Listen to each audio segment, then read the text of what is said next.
Thomas Green here with Ethical Marketing Service. On the podcast today, we have Scott Perry. Welcome to the podcast, Scott.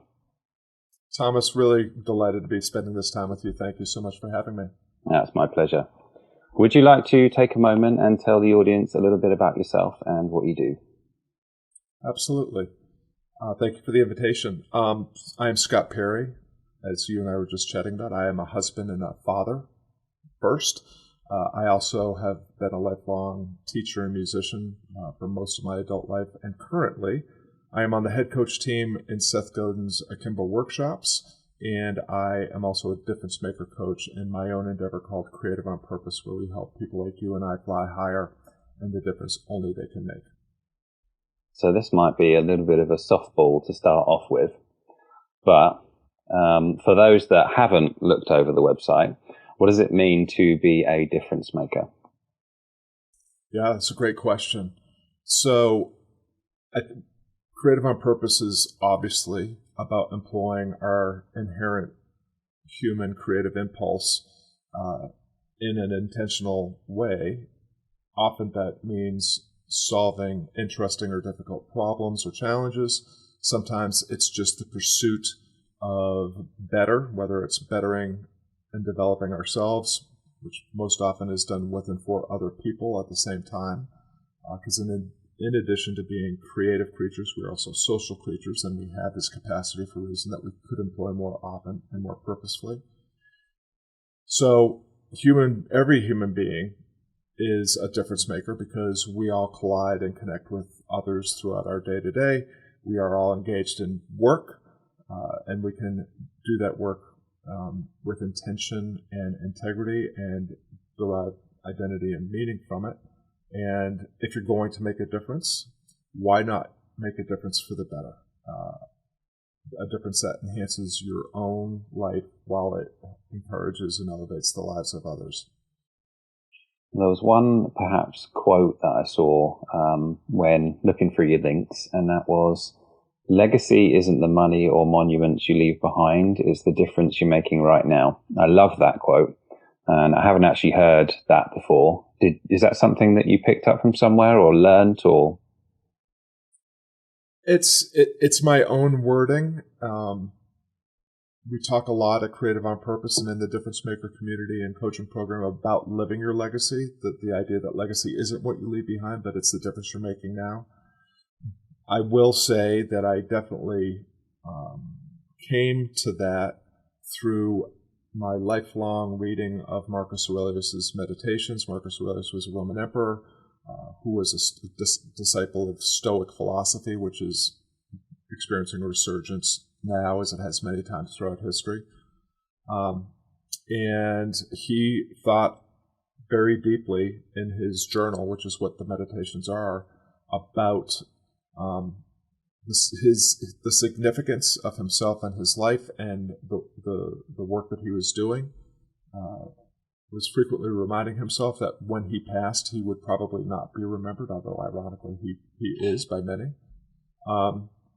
And at the same time, with whatever time we have on this planet, we should be employing ourselves to bettering ourselves and enhancing the prospects and prosperity of others.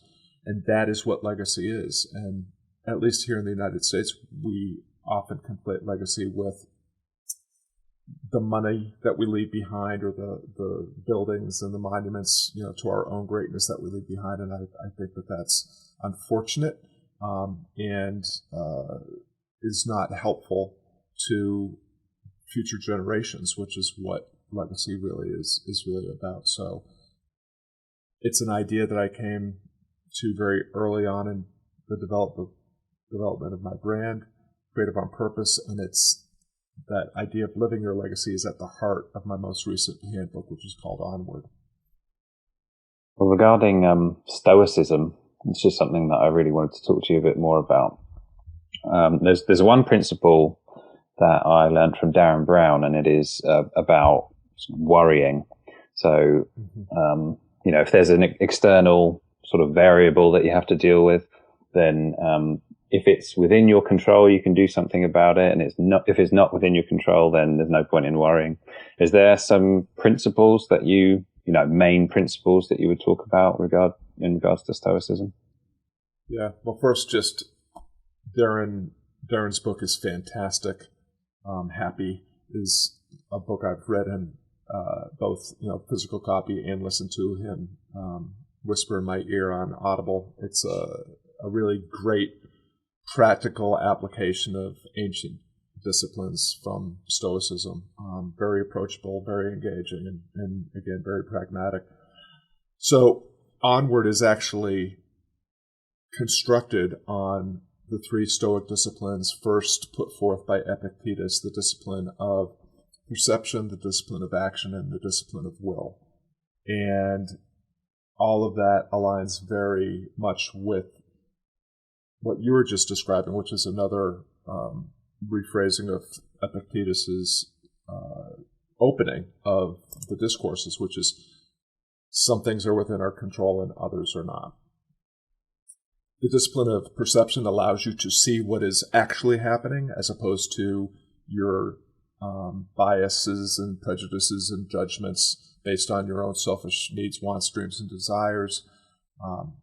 It's a way of disconnecting your strong emotional attachments to aspirations for the future or stories you're telling yourself about the past. It's an exercise that allows you to become very present in what's really going on and start working the problem instead of letting the problem work you.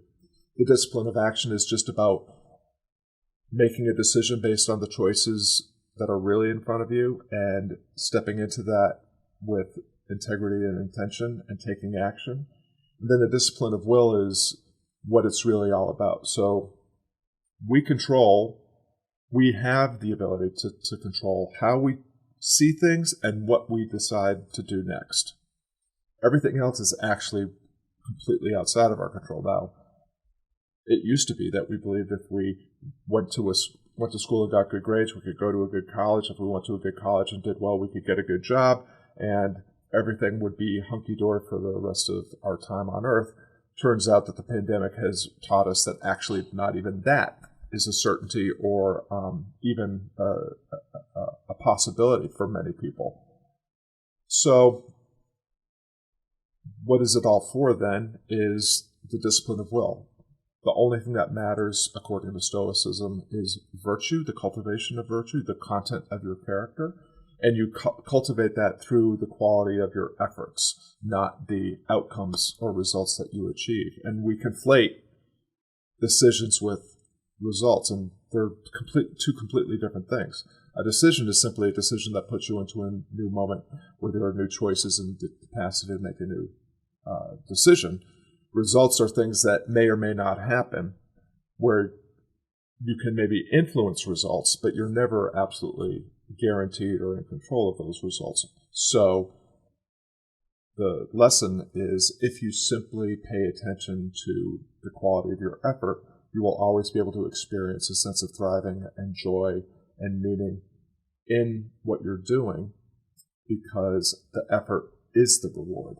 And there's a great quote that Stephen Pressfield has put his own spin on from the Bhagavad Gita. I always say that wrong. You are entitled to your labor, not the fruits of your labor. The work itself is what's worth it, and the results are just things that may or may not happen that you have to live with. And when things go completely awry, you still have the ability to cultivate character through practicing the virtues of patience, acceptance, humility, and resilience.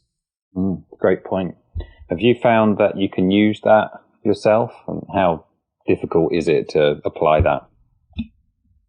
I have found it to be immensely useful in all of my endeavors, whether it's in my relationships with friends or with my wife or with my sons, with the times I've been an employee, with the times I've been an employer, and with the work that I do now as a coach and at Kimber workshops and in my Creative on Purpose work. It's an approach to doing meaningful work, to deciding to do meaningful work, and to doing that work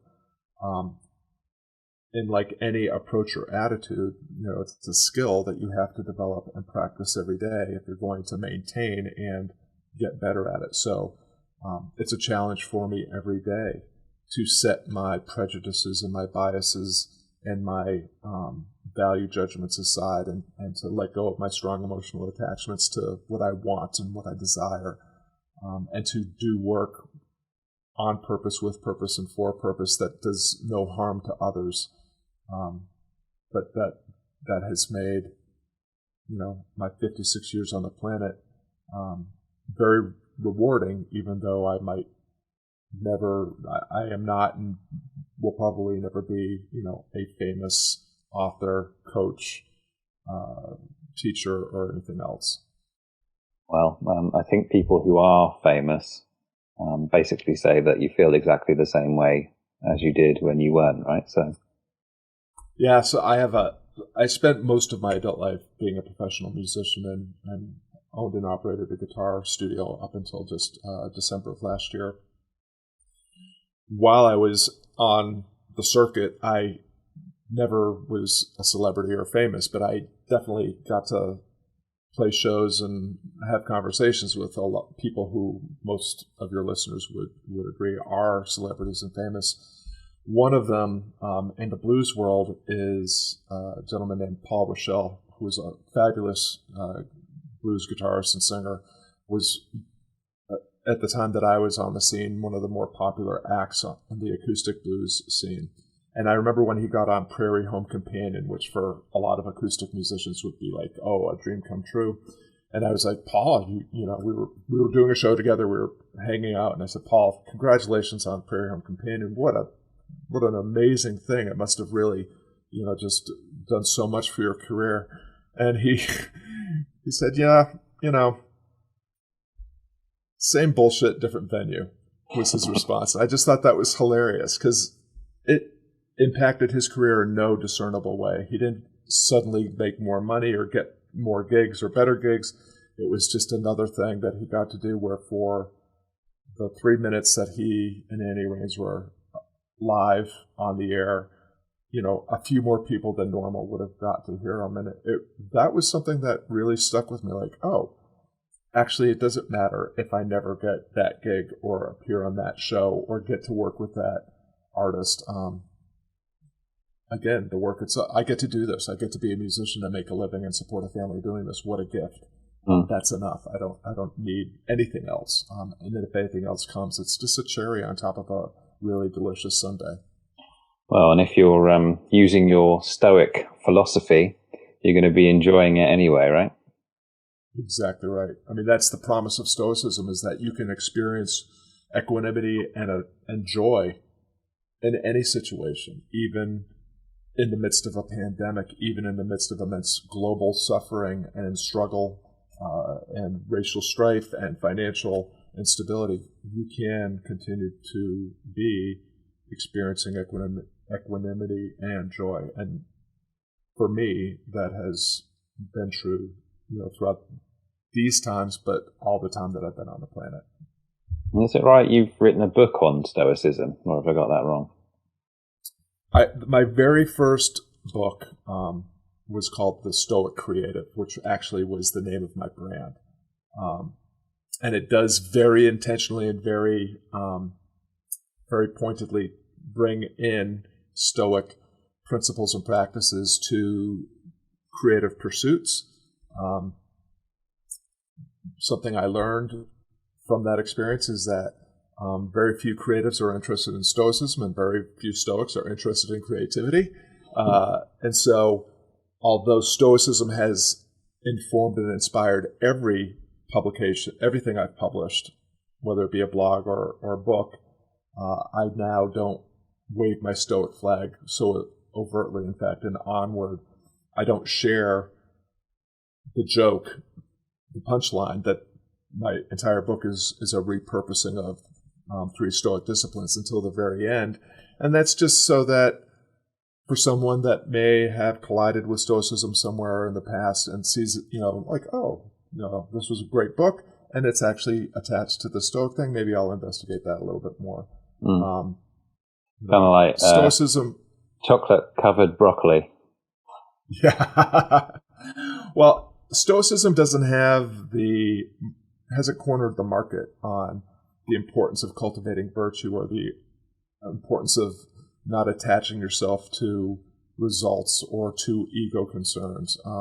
It's just, a lot of people, when they learn about Stoicism, say things like, oh, this reminds me a lot of Buddhism, or this reminds me a lot of Taoism, or what have you. And, there was a time when there was this awakening happening across the globe, and a lot of disciplines, philosophies, and spiritual practices were arriving at the same truth, that the quality of your character and the quality of your decisions and the impact that you have on others matters, if you're going to be a flourishing, healthy, happy human being.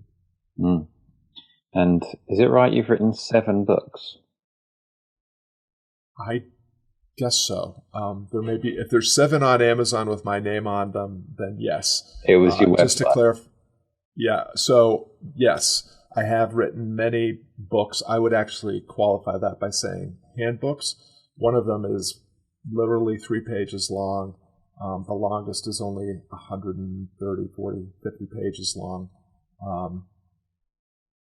Again, as a disciple of Stoic philosophy, I found Marcus's Meditations and Epictetus's Handbook. He literally just called it, or his student Arian, who shared the teachings of Epictetus, called it the Handbook. I found that format to be immensely useful. I don't need to capture a reader's attention for hours and hours, or days and days, or pages and pages. What I want to do with my handbooks is deliver actionable information and inspiration in as few words as possible, and then encourage you to take what you learn and put it to use out in the world. One of Epictetus's more famous quotations is, learning that does not lead to action is useless, and I have taken that to heart in the way that I present, what I want to share with people who might benefit from colliding with it. Well, it was impressive nonetheless. Although, having said that, you're not focused on the outcome, right? You're focused on the writing. So that's right. Maybe it's not impressive for you, but I found it impressive. And you mentioned your coaching. I thought initially that you were a business coach, but on one of the videos it also sort of referenced relationships. Would you say that you're a life coach and a business coach, or what's qualification there? Yes, I think just the word coach in this day and age is such a fraught title, because it requires nothing. You don't have to have a certification, and if you want one, you can get it for free in a couple of minutes. And for a long time, I avoided even adopting the title or the role. What I have come to learn is that we're all coaches, whether we want to place that title next to our name or not. We all are, in our lives, we have relationships and our conversations where we're helping people identify where they are and where they want to be, and doing our best to help them navigate the challenges and make their way into whatever possibility they set for themselves. Some people do that as teachers, some people do that as employers, some people do that as coworkers. I am very focused on people that are already deeply engaged or ready to deeply engage with making a difference through meaningful work. And so that's why some people think of me as a career coach. I also believe that there's no such, that work-life balance is a delusion and an invitation to shame and suffering, because there's no such thing. That a healthier response is to become a fully integrated human being who is in touch with who they are and what they're good at and where they belong, and to show up wherever you show up in your life as a fully integrated human being prepared to do the best you can with and for the people you find yourself with. And so it's based very heavily on identifying your core values and guiding principles, your hard and soft skills and talents, and identifying people who share your values and need your talents to enhance their lives. We can do that in our career, whatever that is, in our occupation or job, whatever that is. We can do that in our roles and relationships, whatever they are. And so, life coach is maybe almost the best modifier, because I want to help people experiencing greater flourishing and joy in their entire lives, not just in one specific segment, niche, or domain of their lives. In fact, I think dividing your life into buckets can be a very unhealthy exercise, and just make your life more difficult to navigate. And one often influences the other anyway, right? Absolutely. So you mentioned you do some workshops for Seth Godin. What does that look like? What's your activities there? The trajectory of my life changed when I graduated from, or during, Seth Godin's Alt MBA 6 program, which I was a participant of in August of 2016. I was invited to go through a coach training for the Alt MBA and desperately wanted to do that, but wasn't invited to coach in the next session. I fell into becoming an akimbo coach several months later.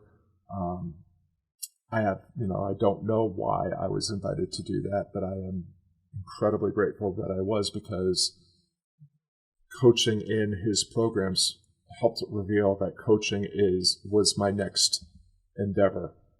After I graduated, I entered the Alt MBA wanting to level up in my career as a musician and a guitar, the owner and operator of a guitar studio. I exited the Alt MBA not even wanting to be a musician or guitar teacher anymore, but not knowing clearly what it was I was wanting to do next. And my own blogging and broadcasting and brand development, alongside with the coaching I was doing in Seth's programs, helped me find my way. And I could not be more grateful to Seth, to the community at Akimbo, which is now owned and operated by Marie Schott and Alex Peck as a B Corp, although Seth is still very present as a teacher in the programs. It's exciting. It's exhilarating. It's sometimes really challenging and fraught. It's life, but it's a way of having an impact at a scale that I could never have. I'm not able to have in my own endeavor at this moment, and I really love and appreciate doing that work, even when engaged in challenges and difficult conversations that necessarily are going to happen when you're working closely, with students and their pursuit of leveling up in their craft as creatives, freelancers, bootstrappers, marketers, whatever it is.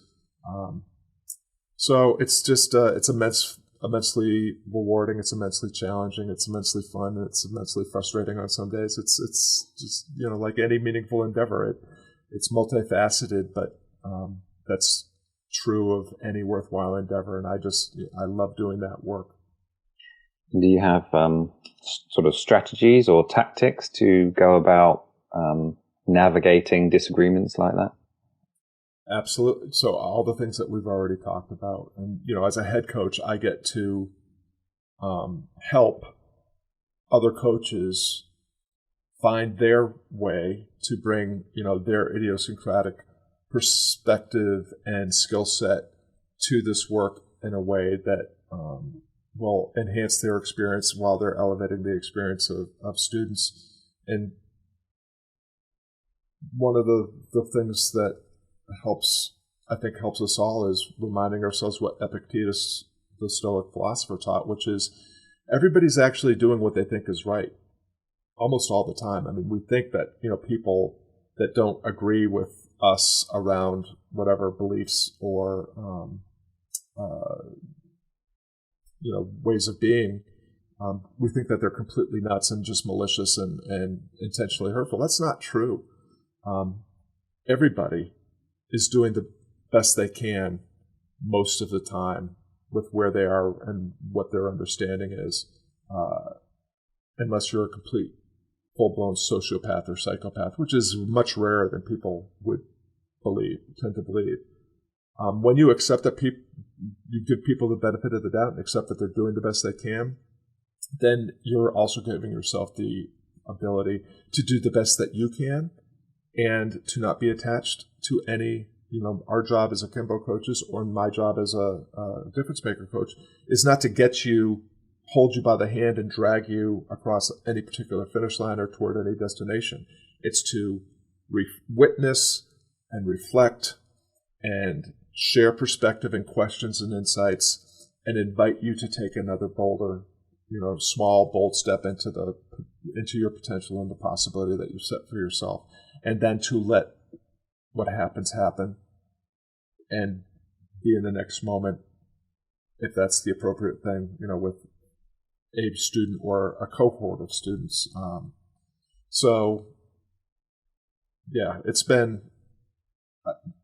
I've learned at least, if not more, from the experience of both akimbo coaching and difference maker coaching than I have instructed, for sure. Mm.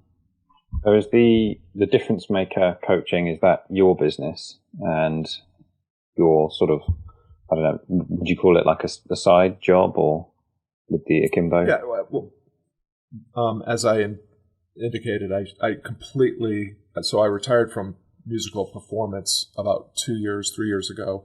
I closed down the studio just at the end of last year. I am now a full-time coach. I would say at this point, 2/3 of my time is dedicated to my own difference maker coaching program, which is under the Creative on Purpose brand. And then 1/3 of my time is dedicated to being a head coach in a couple of the akimbo programs. Most often it's the Creatives Workshop and the Freelancers Workshop, but I've also coached in the Marketing Seminar and the Bootstrappers Workshop, the Story Skills Workshop, the Real Skills Workshop, and I'm probably forgetting others. So, coaching is who I am and what I do at this point. But, even more important than the role, it's this pursuit of helping people fly higher and the difference only they can make. It has very little to do with me. It just has to do with being a witness and a guide and a person that is inviting and encouraging and supporting others to step into their potential and into the possibility that they imagine and want for themselves. Mm. And what would you say some of the most common sticking points are that you see coming up time and time again with people and trying to help them? Well, one of the things that I realized very quickly going through the Alt MBA is that the person that is most often, or the thing that's most often getting in my way in my pursuit of developing my potential and delivering on my promise is myself. And what's amazing, and what all of Seth's programs teach, is that you are fantastic at looking from the outside in on somebody else's situation and helping them discern all the ways that they are conspiring against themselves and pointing to ways that they can navigate themselves around, through, or even flip a situation that's self-imposed so that they can step into possibility.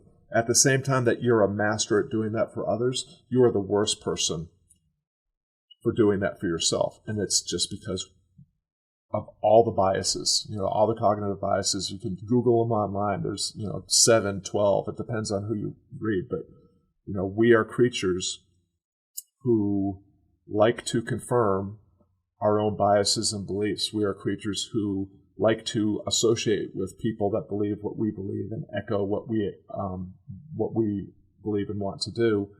And the more you can put yourself in situations where you are open to and inviting others to take a look at your situation.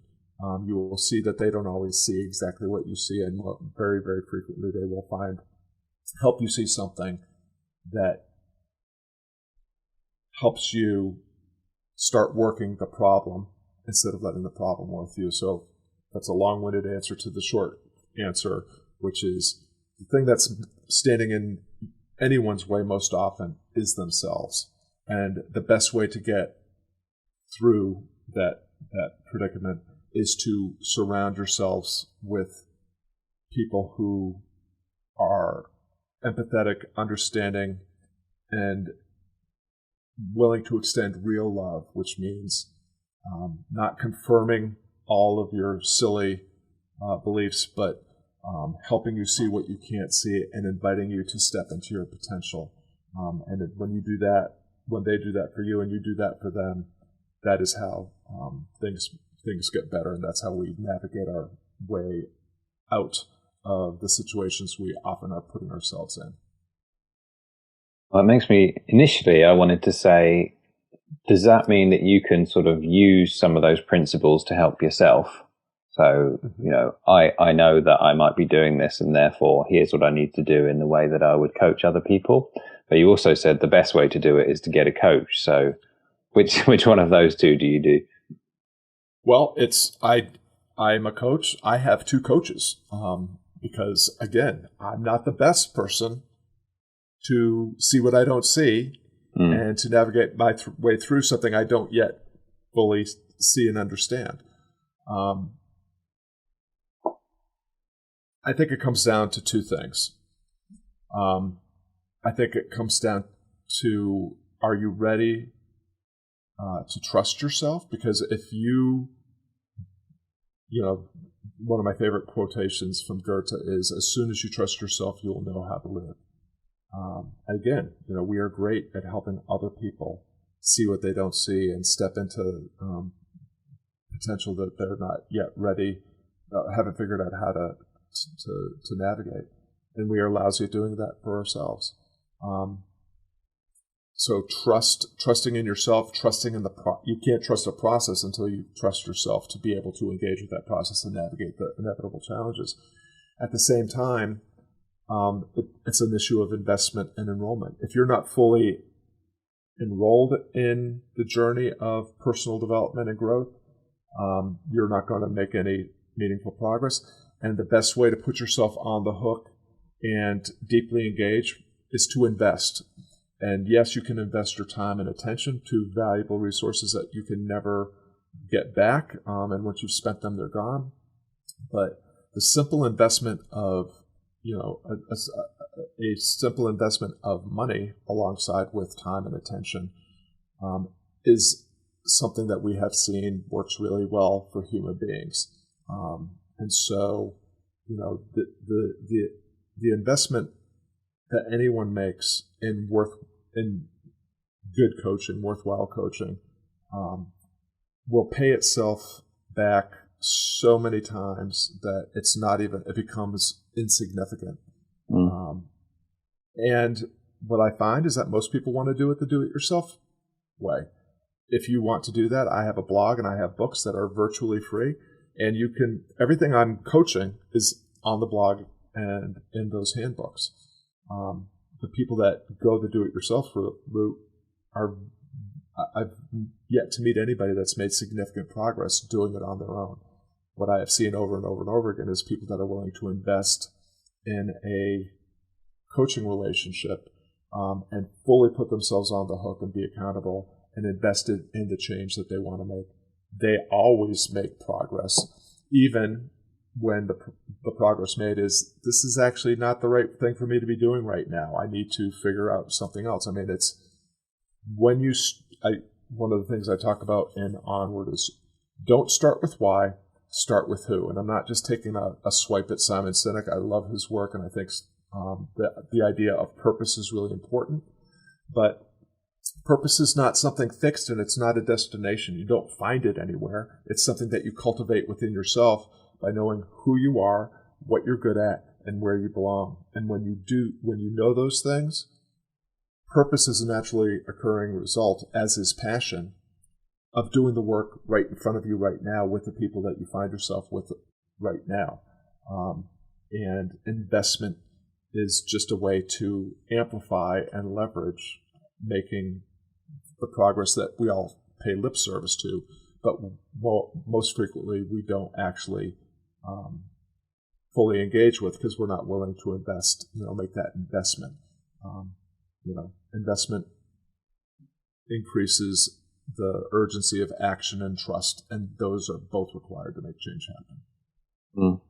Well, you touched on something which I think, or at least I've done some coaching, and it's sometimes challenging to even be specific and determine what it is that you're trying to achieve being that simple, right? So if people knew exactly what they wanted, they might be a little bit better at achieving it, but as part of what you do, kind of getting people concrete on what it is that they're trying to achieve. Definitely have a process for identifying where the work that you're meant to do now is the wording that we use. An endeavor that makes a difference is another term that we use. Again, meaningful work is going to be found at the intersection of who you are, what you're good at, and where you belong. Who are the people that share your values and need your talents to enhance their lives? And, it's not one thing. You don't have one purpose. There's not one thing that you were born to do. But if you approach any situation, any relationship with purpose on purpose and for a purpose, meaning and fulfillment will be naturally occurring byproducts.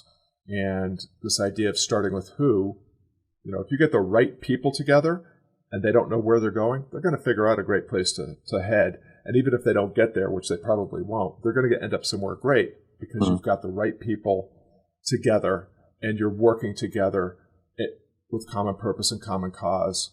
And wherever you end up, you'll have learned something, you will have experience and flourishing along the way. You can have the best destination in the world established, but if you get the wrong people on that bus, you're not getting to that destination, and you're going to suffer every step of the way. And even if you get where you want to go, it will not have been worth it. So it really comes down to starting with who, and the who you need to start with first is you. And the clearer you can get on who you are and what you're good at and where you belong, the sooner you can start doing work and elevating your craft within that work to the point where you can experience a greater sense of prosperity alongside passion, purpose, and even position or status within that domain. And is some of that information covered in Onward? It's definitely a part of Onward. Onward is in some ways a follow-up to my previous handbook, which is called Endeavor, which talks very much about that process of defining your values, skills, and talent and tribe. Those two books together, which will cost you a total of $10 on Amazon eBooks, will reveal the entire process that I've crafted for leading a flourishing life. And again, all based very much on ancient philosophical and psychological principles that have been vetted by neuroscience and psychology and everything else. So, Stoicism is not just a philosophy; it's informed cognitive behavioral therapy, rational emotive behavioral therapy, positive psychology. This is not just woo-woo, feel-good, anecdotal wisdom. This is stuff that's been proven, that science and time has vetted to be very, very effective for helping human beings experience greater flourishing and prosperity in their lives. You do have to be in self-development. You do have to be careful of the woo-woo, don't you? Well, I like to say my books aren't self-help books, they're help others books, but since there's no help others section at the library or bookstore yet, they're filed under self-help.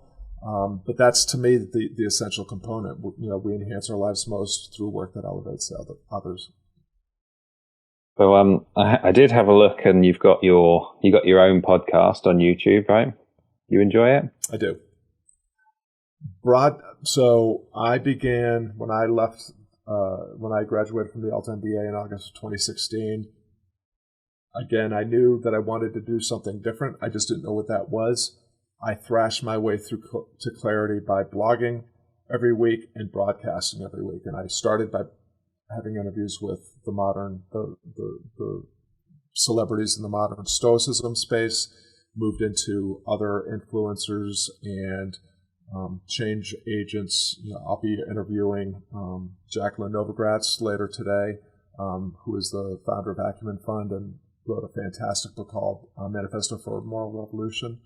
Those conversations have deeply informed and inspired my own work. And so, I think everybody should have a blog and everybody should have a podcast, because if you're paying attention and doing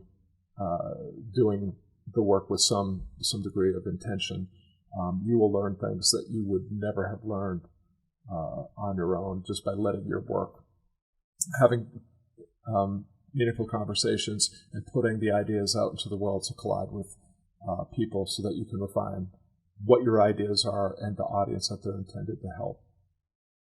Well, one of the interviews which I thought was pretty cool to get was Seth Godin, and he's sort of famous for his blog. He advocates having a blog. Is that how much have you picked up from him?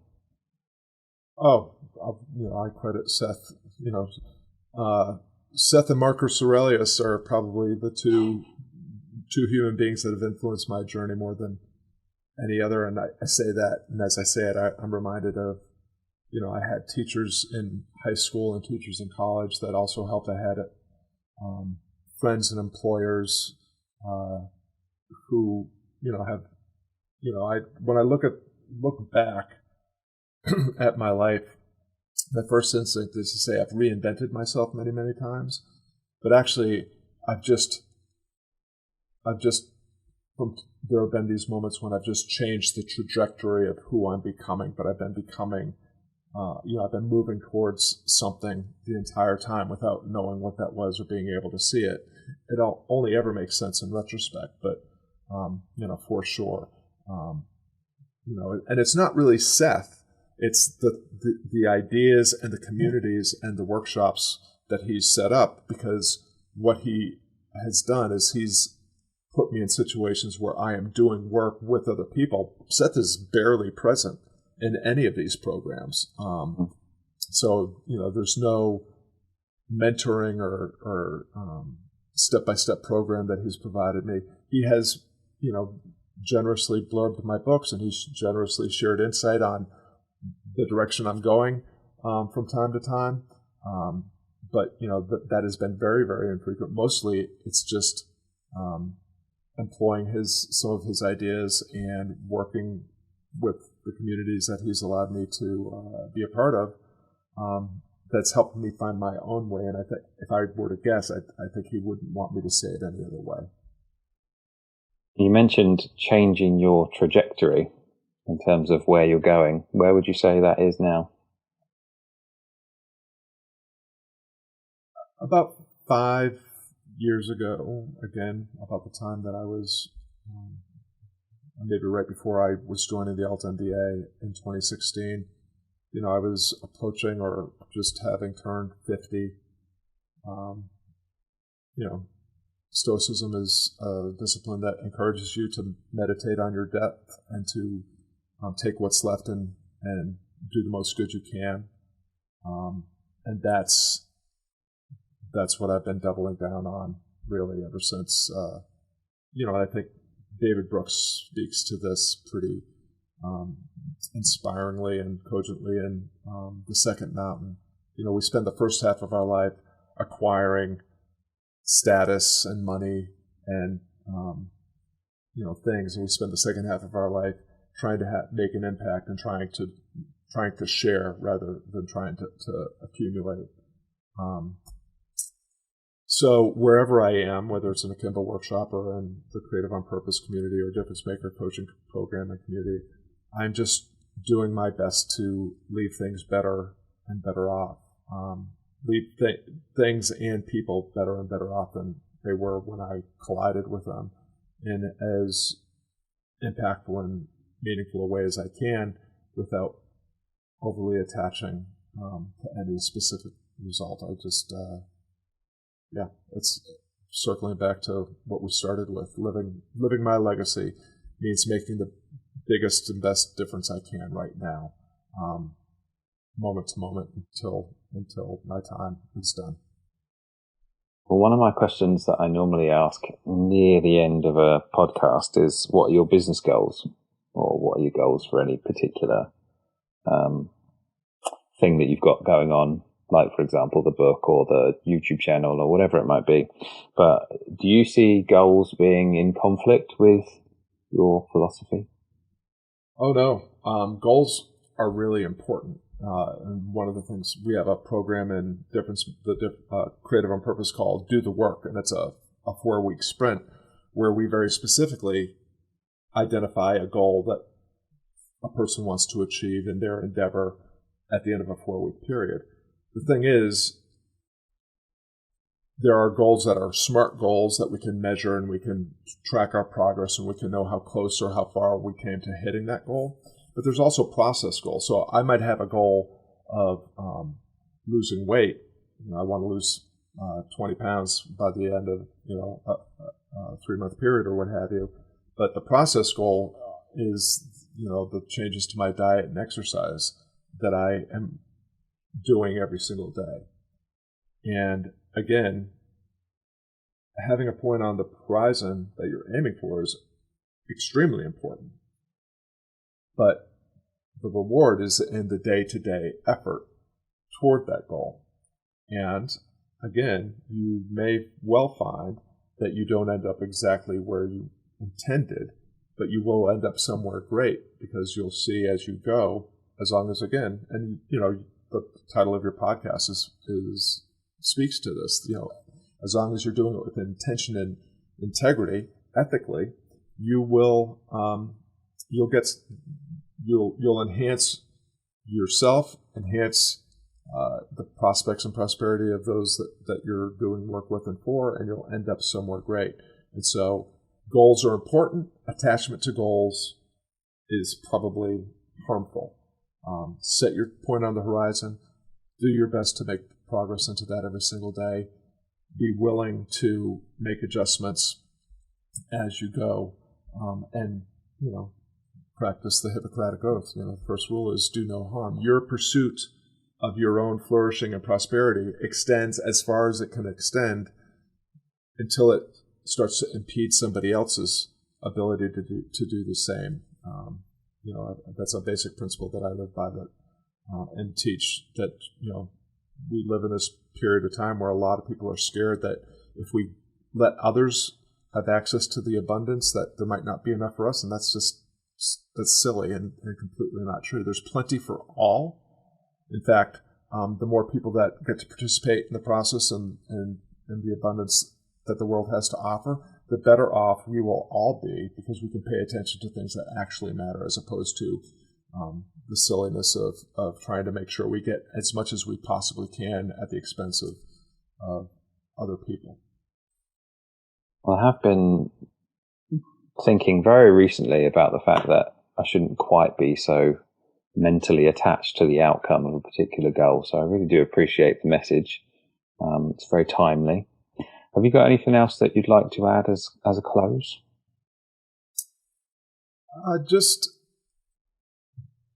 I think people that listen to a broadcast like this are probably very aligned with the people that listen to my broadcast and are interested in the type of work that I do.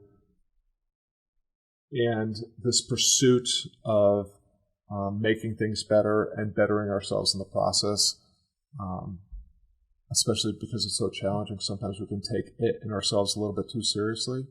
I really think that it's supposed to be fun too. And there's a Marcus Aurelius quote that remains my favorite. Love the humble work that you've been given and take rest in it. And the work is the work of living well. And the rest is the appreciation for the gift of being able to do meaningful work, which includes engaging with the challenges. You can be both.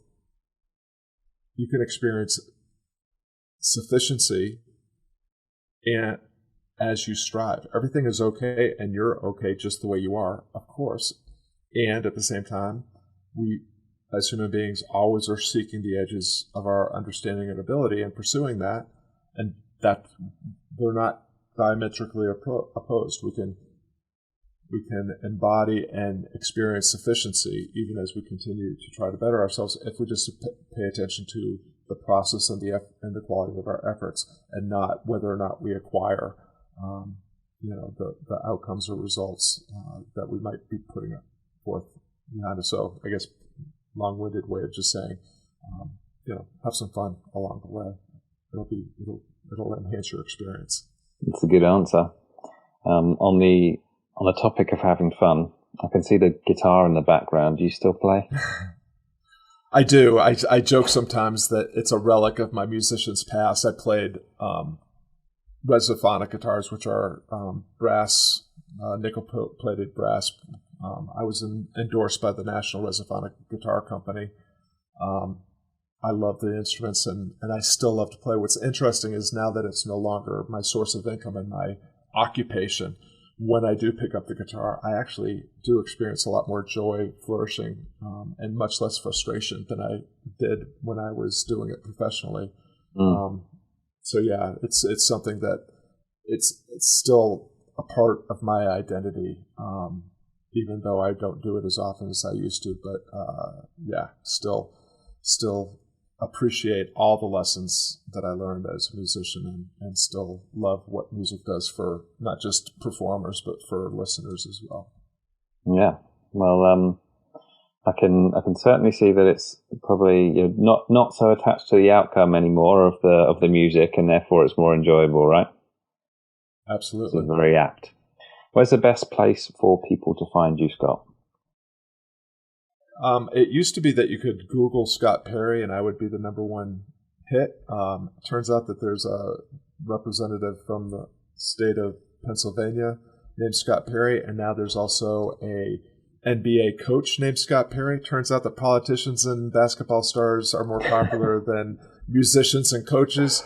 So if you put in Scott Perry and Creative on Purpose, or just Creative on Purpose, you'll find the Creative on Purpose website, creativeonpurpose.com. I'm on social media mostly just to share insight and inspiration. I don't play around there too much, but if you put my name into any of the most common platforms, you can find me there as well. I've said this before, like it's a nightmare being Thomas Green in the Google world, because it's just it's just too common. But thank you very much for being a great guest. I love the conversation, and I will speak to you soon. Yeah, well, it was an extraordinary interview because you asked really fantastic questions. I love the conversation. Appreciate the opportunity. Thank you, Thomas. Thanks, Scott.